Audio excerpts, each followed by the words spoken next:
আমরা জঙ্গি মদতদাতা রাষ্ট্রে নই। আমাদের এখানে জঙ্গি ঘাঁটি নেই। ওদের জঙ্গি ঘাঁটি আমরা ভেঙেছি অপারেশন সিন্দুর। তার প্রত্যুত্তরে ওরা যেটা করছে সেটা হচ্ছে লাইন অফ কন্ট্রোল পিওকে নিরীহ ভারতবাসী, কেউ হয়তো চাষ করতে গেছে, কেউ হয়তো পশুপালন করতে গেছে, বেছে বেছে তাদেরকে মারছে, এলোপাথারি মারছে। নিরীহ মানুষ আমাদের ভারতের 15 জন মতো মারা গেছে গত 24 ঘন্টায়। কি বলবেন, যে কি আছে? দেখুন, পাকিস্তান যখন থেকে জন্ম হয়েছে তখন থেকে হিংসা তাদের রাজনীতি, উগ্রপন্থী আতঙ্কবাদ তাদের রাজনীতি, আর ভারতের পিছনে লেগে থাকাটা তাদের রাজনীতি। ওখানে চিরদিন ওই বর্ডারে আমাদের যারা নাগরিক আছেন তাদের বাড়িতে সেলিং করা, তাদেরকে মারা, জমি ফসল নষ্ট করে দেওয়া। এখন আসতে পারে না ওখানে রেলিং দিয়ে দেওয়ার জন্য। এটাই হয়েছে। সেনার সঙ্গে লড়ার দম নাই, যতবার লড়েছে মার খেয়েছে। আর ভারত কোনোদিন উগ্রপন্থাকে, কোনোদিন টেরোরিজমকে মদত দেয়নি। ভারত যে ঠিক ছিল এখন ঠেকে সারা দুনিয়া শিখেছে। তাই ভারত তথা নরেন্দ্র মোদীর পেছনে সবাই দাঁড়িয়েছে। এই যারা এইরকম রাষ্ট্র যাদের দম নেই, যাদের সেনারা চাকরি ছেড়ে দিচ্ছে, যাদের সেনাপ্রধান নিজের পরিবারকে দেশের বাইরে পাঠিয়ে দিচ্ছে, যারা সাধারণ মানুষের সঙ্গে নেই, তারা ভারতের সঙ্গে কি লড়বে? আজকে নিজের দেশের মধ্যে যে বৈরী গ্রুপ আছে, সে বালুচিস্তানের হোক বা তালিবান হোক, তাদেরকেই সামলাতে পারছে না। তো সেই জন্য এই করে একটু ভয় দেখাবার চেষ্টা করছে, কিন্তু এটা তাদের হিতে বিপরীত। পশ্চিম দিকের দেশের এই আচরণের পাশাপাশি আমাদের পূর্ব দিকের প্রতিবেশী, তারাও কিন্তু যথেষ্ট নেতিবাচক মনোভাব দেখাচ্ছে ভারতের প্রতি।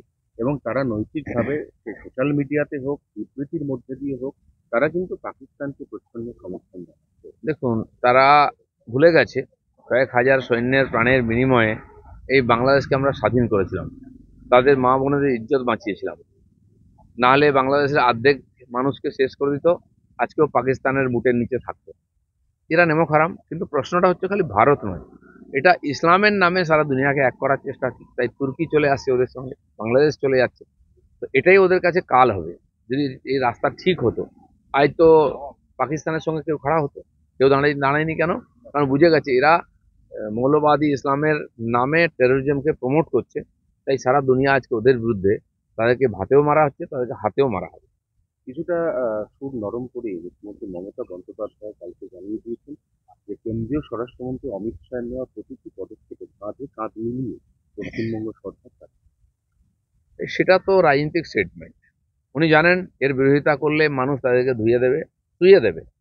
আজ কমিউনিস্ট পার্টি কোনোদিন পাকিস্তানের বিরুদ্ধে বলে না। আমরা দেখে আসছি 75 বছর ধরে পাকিস্তানের অত্যাচার, টেরোরিজম বলেনি। কংগ্রেসও বলবে না। কংগ্রেসের নেতারা পাকিস্তানের পক্ষে বলবে। পাকিস্তানের সুর আর কংগ্রেসীদের সুর এক হয়ে যাবে। তারই বাই প্রোডাক্ট টিএমসিরও সুর সেরকমই। আজকে জনগণের যে সেন্টিমেন্ট, জনগণের চাপে তাদেরকে মেয়ে বলতে হচ্ছে।